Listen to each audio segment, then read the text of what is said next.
Is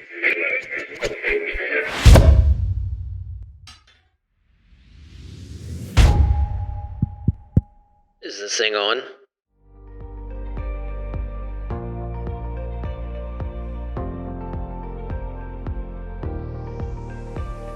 Hey guys, welcome back to another episode of the Summits Podcast. Thank you for joining us today from wherever you guys get your podcasts, or if you're watching right here on the YouTube channel for the Heroes Foundation. We appreciate you guys watching. If you are watching there and you haven't hit the subscribe button, please do so. Also hit that little notification bell so you can be alerted when new episodes like this one drop. We would appreciate you. Today's episode features a friend of mine, Dr. Nick Zyromski. Dr. Zyromski is local physician here in town, but we'll let him introduce himself here. Dr. Zyromski, thanks for joining us on today's episode of the Summits Podcast. Guys, it's great to be here. Thanks. My name is Nick Zyromski. I'm a professor of surgery at the IU School of Medicine and IU Health, and my clinical practice is taking care of patients with pancreatic, liver, and bile duct problems in the Department of Surgery. So I deal with a lot of cancer patients, and particularly pancreatic cancer. Vince and I go back a number of years. A few. And we go to the same barber. We do. Oh. Yes. Oh, yeah. You guys must play big tips. We do. Yeah. We get the high and tight. Doesn't Okay. take too long. Yeah. We're very efficient. Yeah. Nick, where'd you grow up? I grew up mostly on the east side of Cleveland in a Okay. town called Paynesville, Ohio. My dad was a college professor, and then subsequently had a career change and worked for the YMCA in communications on the east side of Cleveland. We actually lived in Crawfordsville for a couple of years when he taught at Wabash College. I was like 6 Okay. years old to 8 years old, but the majority of my youth was in Cleveland. I went to college at College of Worcester, which is a small liberal arts school in Ohio, and then medical school in Toledo. After that, I did a few years of lab research at Mayo Clinic in Rochester, Yep. and we came to Indianapolis in 2005, ostensibly for a year, so that I could do fellowship advanced training in pancreas and hepatobiliary surgery, and then that was 18 years ago. So, Right. So it worked out pretty well. yeah, exactly, right. I was on the delayed program, remedial program. So you grew up in Cleveland, basically. What is your team in Cleveland? Are you a Browns fan? Are you I'll say a Guardians fan now? Yeah. Well, I've been a baseball player. Baseball was my sport, Right, okay. primarily, and so I loved the Indians when they were the Indians. I've been to Indians games in the old municipal stadium, 82,000 seats, and there were approximately 3,000 people in the stadium back in the day. They weren't real great. Right. And then loved the Indians through the years in the 90s when they were World Series contenders. Right, yeah. One out away almost. And now the Guardians had a great run this year, you know. Yep. When you're a Browns fan, you're always a Browns fan. Okay. Although I will say that their decision to sign the current quarterback who's coming out really is challenging. So I just call myself a Colts fan for football. That Okay. works. Yeah. We appreciate it. Yeah. It's been a tough year too, but It's been a tough year too. but there's always a chance. Yeah, I right? guess so. Yeah. Can always get better, right? Can always get better. So you mentioned with November being Pancreatic Cancer Awareness Month, amongst a few other cancers, how would you describe? I mean, for those that may not know, like pancreatic cancer is not a great one. Yeah. The prognosis is not the greatest typically. Can you elaborate on that? I mean, why is that the case? I kind of know the answer, but for maybe those Sure. that don't. Right. So the pancreas is an organ. Most people don't know they have a pancreas. The pancreas is an organ. It's located in the back of the abdominal cavity. It helps regulate blood sugar by making insulin and glucagon and other hormones. And it's also an important digestive organ. The pancreas makes about 2 liters of digestive juice every day. Okay. Interesting. The common cancers, there's several types of cancer that can start in the pancreas. The most common type, or garden variety pancreas cancer, is called adenocarcinoma. And between 50 and 60,000 Americans this year will be diagnosed with pancreatic adenocarcinoma. The incidence of pancreas adenocarcinoma is on the rise. And like you mentioned, it is one of the worst prognoses of any solid organ cancer. So if you look at everybody who's diagnosed with pancreatic cancer, the survival at 5 years, which as you know very well is sort of the metric where we try to get people out and call them cured, Right. the 5-year survival overall is less than 10%. Wow. There's two big problems that are the cause of that poor survival. Number one is there's really no screening for pancreas cancer. There's no mammogram or PSA or pap smear. You know, like I said, most people don't know they have a pancreas, and You're waiting on some other symptom to present itself to then point it towards it, so you catch it later in later stages. The symptoms occur almost uniformly in the very later stages of the disease. Okay. So jaundice, yellowing of the skin and the eyes because of blockage of the bile ducts is a sign for cancers in one part of the pancreas. And for cancers in another part of the pancreas, there's really not much of a sign until the cancer is large enough that it causes pain or weight loss. And at that point, the majority of people will have metastatic disease that is spread outside of the pancreas and is inoperable at that point. 75 or 80% of people present to medical attention with metastatic or advanced disease. So, and that highlights the need, really desperate need that we have to develop some sort of a screening protocol. Right. And would that be, this may be a dumb question, but like, could it be potentially as simple as a blood test, looking for some particular protein or something that indicates there might be an issue? That would be ideal. Yeah. You know, a good screening test, the characteristics are it's cheap, it's very sensitive, it's widely applicable, and people don't mind doing it. Yeah. You know, so blood test would be great, urine test would be great. Yeah. People are working on it. There's an enormous amount of work, including some of my colleagues down at IU who are working very vigorously on developing screening and early detection. Right. Well, if they could have that done by next week, that'd be great. I mean, They're almost there. I'll let them know you said so. Yeah, thanks. The other problem is perhaps even more challenging, which is that biologically the tumor is really aggressive. Right. And so the sensitivity of the tumor to chemotherapy treatment, to systemic chemotherapy treatment, is really quite poor. So even when people are diagnosed early and have surgery to remove the primary tumor, the main tumor, many, if not most, will reoccur, have recurrent cancer, and die as a consequence of the recurrent cancer because the chemo is not nearly as effective as chemotherapy for other solid organ tumors. In fact, almost any other solid organ tumor, breast, colon, you can go down the list. So two of the big problems with pancreas are no screening, no early detection, and then fundamentally, again, there's a lot of work going on to try to understand the basic biology of the tumor to identify different targets for treatment. Yeah. We're making some strides with understanding the genetic underlay of the tumor, and how we can use some of the genes or identify some of the circulating tumor genetics, circulating tumor cells. My good friend Chris Wolfgang, who's in New York at NYU now, is doing a lot of good work with that type of project. But so pancreas cancer is tough.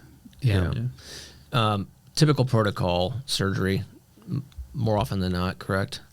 So depending on where people are diagnosed, if people are diagnosed with advanced disease or with metastatic disease, then chemotherapy treatment is the standard of care. The goal of chemotherapy at that point is to slow the cancer down. It's not curative. And so the balance is quality of life and quantity of life, and that's a challenging discussion, a challenging decision for people, and everybody's different, of course, Yeah. and depending on their age and station in life and so forth. When people have operable disease, then what our group has, then the best treatment includes surgery and chemotherapy. Okay. And the question is about sequencing of treatment. What comes first, what comes second, and the way that our group, as well as many major pancreas centers around the country, are approaching this these days is to give a little bit of chemo first, what we call neoadjuvant, as you know, neoadjuvant chemotherapy, and then a break to let the patient's physiology recover, and then surgery. And then after the patient recuperates from surgery, we continue with the completion chemotherapy. So sort of a sandwich type of a treatment. Yeah.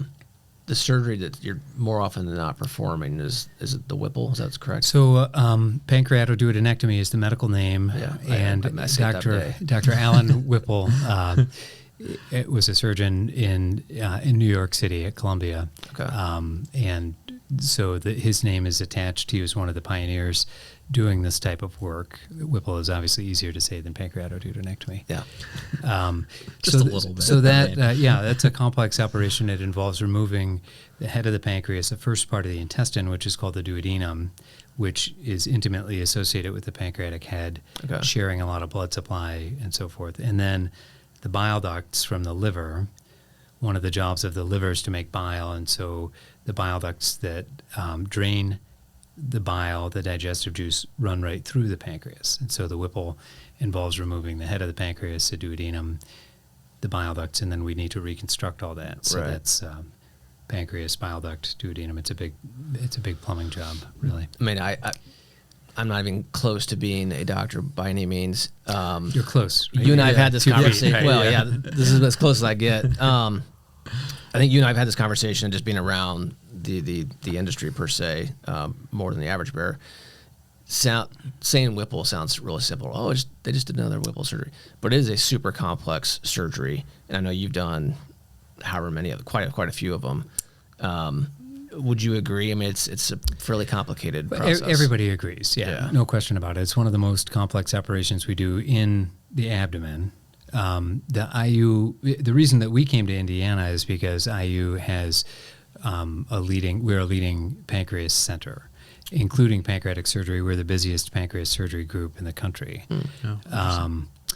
And so we do a lot of these. I personally, I haven't, counted precisely, but it's well over 1,000 in my career, pushing, close to 20 years now doing this work. What's the duration of that surgery from time you start to the time you end, assuming, an ideal situation? Yeah, on average, about 3 or 4 hours for me in my hands. It can certainly be longer it can be up to 6 hours on average, depending on the tumor, depending on what some of the other factors are. So it's a big deal. Yeah, it is. Yeah, it's a big project. So that operation addresses tumors that are in what we call the head of the pancreas, and then if tumors are in the other side of the pancreas, where the intestine, the duodenum, and the bile duct are not involved, then we remove the left side of the pancreas, what we call a distal pancreatectomy, which is also a big project, but relative to the Whipple, it's not quite as involved. There's no reconstruction. There's no, sewing the organs all back together. Right. So, any life changes to the patient? Like you remove a portion of the pancreas.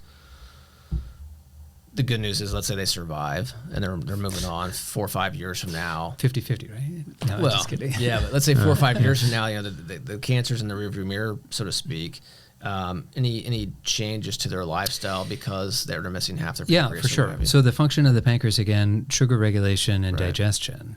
And depending on where people are coming into this, they will possibly or likely need to take some sort of medicine or insulin to help regulate blood sugar, and or take some digestive enzyme pills to help with digestion. So, and again, this is a complex biological process. It depends on an individual patient. It depends on how advanced the cancer is and how functional the remnant of the pancreas is. Sure, but those are the main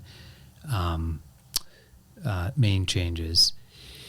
People, remarkably, I mean, the human body is an extraordinary organism, and remarkably, people really have good quality of life in general. The vast majority of people after major GI surgery, major gastrointestinal surgery, pancreatic surgery,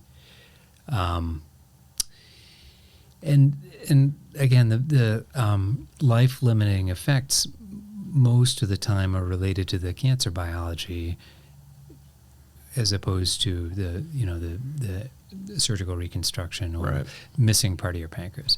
In some circumstances, we take the whole pancreas out. We need to take the whole pancreas out either to clear the cancer. I mean, we're talking about cancer for heroes, obviously, but there are other conditions of the pancreas where we need to remove the entire pancreas, and so people can live without a pancreas. Okay, that's my next question. Yeah, it's challenging, particularly from the sugar regulation standpoint, particularly from the diabetes. The new insulin preparations make it easier than it was 10 years ago or 20 years ago, for sure. People have sensors and pumps and things like that, and that's, I mean, light years beyond poking your finger 6 times a day and for sure, giving yourself shots and things. But it's still, but that's a major change, and so I would say probably the sugar regulation piece is the most. They were not considered. I know they've considered it. Have they ever gotten to the point of talking about pancreas, I guess organ donation from that standpoint of transplants? Sure. Yeah. So people get pancreas transplants. Okay.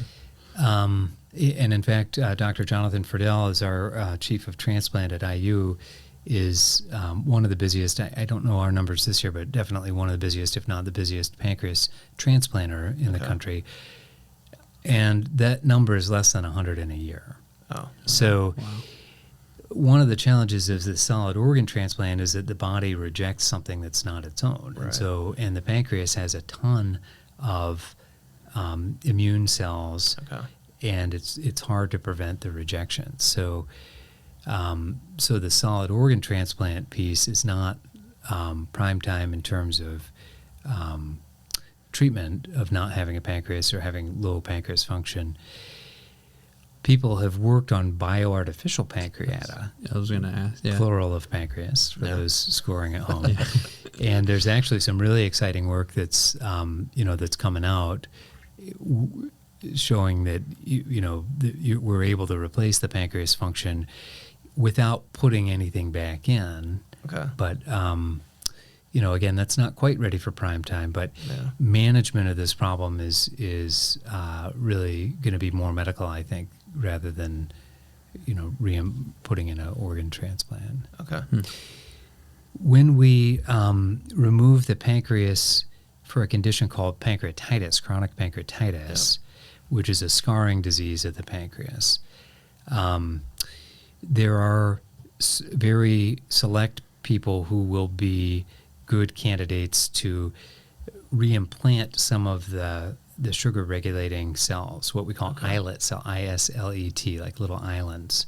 Okay. And so what we do is remove the pancreas, digest the organ, separate the islet cells, and then put them back into the liver, where some of them take up residence and actually function. And so that's called the total pancreatectomy with islet cell autotransplant, TPIAT. Okay. There are about a half a dozen centers around the country who do this type of work, and our program is among those centers. And so that's I do that stuff. I do a lot of chronic pancreatitis stuff too. Okay. Interesting. Yeah, that's very interesting. Yeah, there's a little bit lot that goes into a lot of different pieces. A little to this, tangential from the cancer piece, but I mean, you're the one who asked me about the pancreas, so that's your fault. Yeah. It's interesting. For something that maybe not so many people are familiar with what the pancreas does or what it is, there's a lot that goes around it. Oh, as I said, the more you know. Yeah. So that's good background. We're glad you're here at IU doing that stuff for sure. We're definitely better off having you here. But that's not necessarily your cancer story. Why don't you share that if you would? Sure. So, the cancer, my personal, we've had cancer in my family, but probably the most poignant cancer story in our family is related to my daughter Sarah, who is now 9. And when Sarah was 6, she was diagnosed with acute lymphoblastic leukemia, ALL, on her 6th birthday, which was the first day of school. And she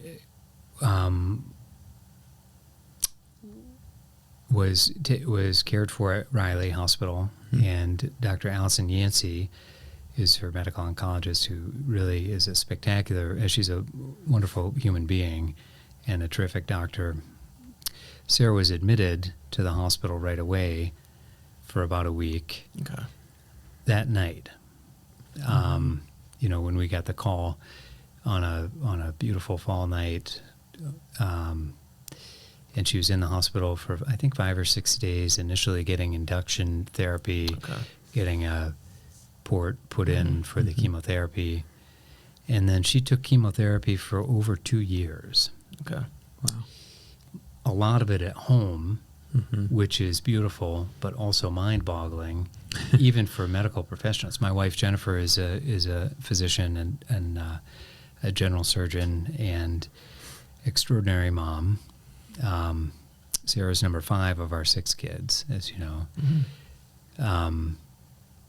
And Jen actually stepped back from her job, took a leave of absence, really, for this period when Sarah was sick, so she could help coordinate her care.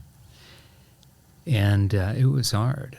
It is hard, and it's it's still hard. Thankfully, she finished the chemo in December of a year ago, so she's almost a year out with no chemo, and is cancer-free at this point, in remission still, or cured. It's hard to think about the word cure, even as a doctor, but more importantly as a father. We know that all of her prognostic signs are good and prognostic numbers are good, and she's feeling well. She feels great. Yeah, she feels great. She, she's in 4th grade at Immaculate Heart, and has run on the cross country team for 2 years now, and played some basketball this winter. And nice.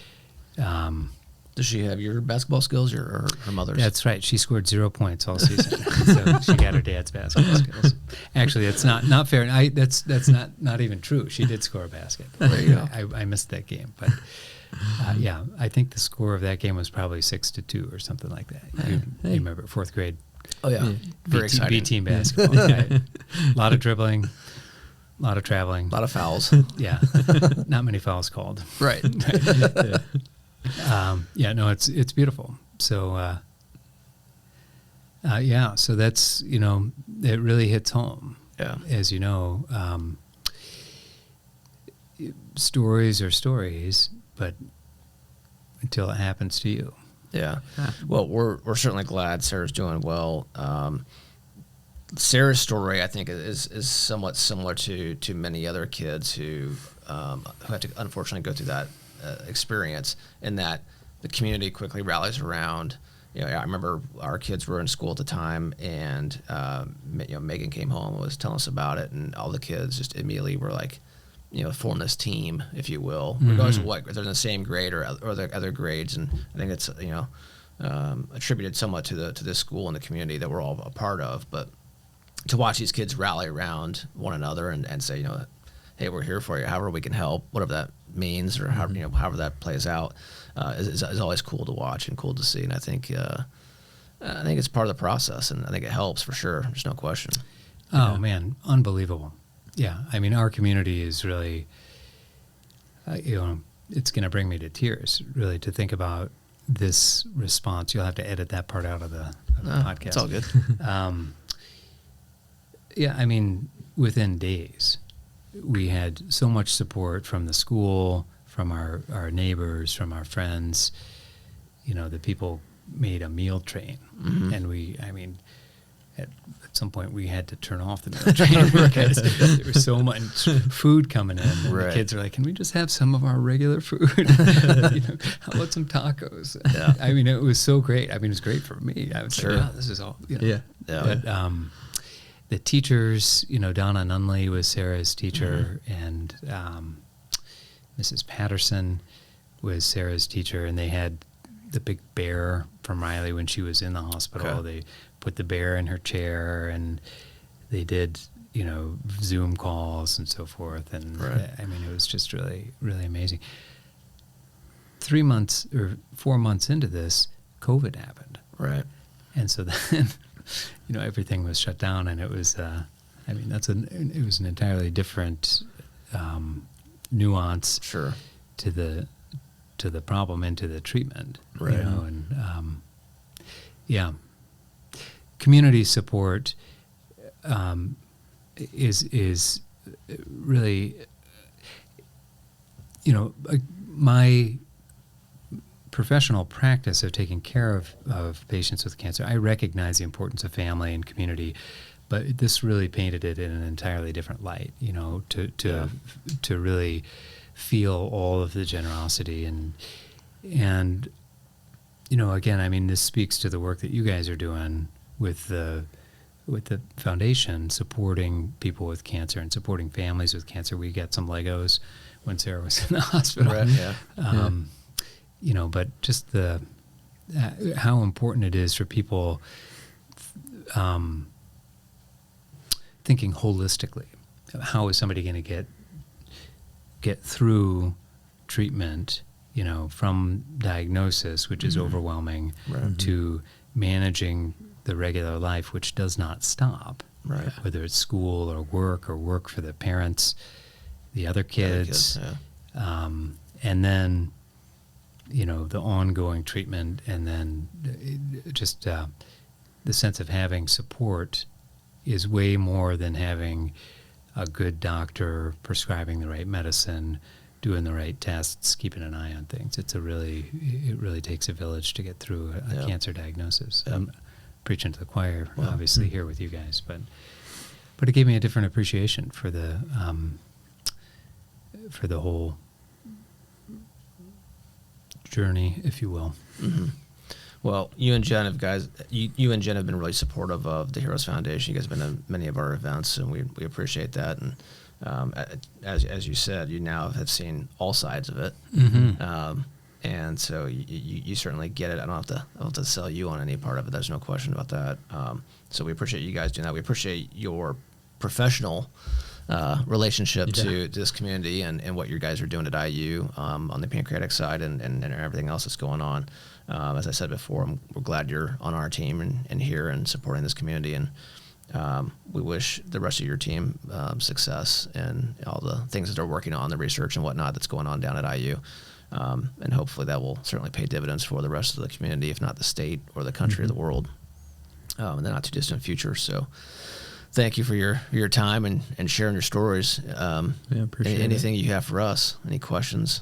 I'm afraid to ask. Well, who cuts your hair? No, I'm glad to be here. I appreciate you guys. I appreciate everything you do.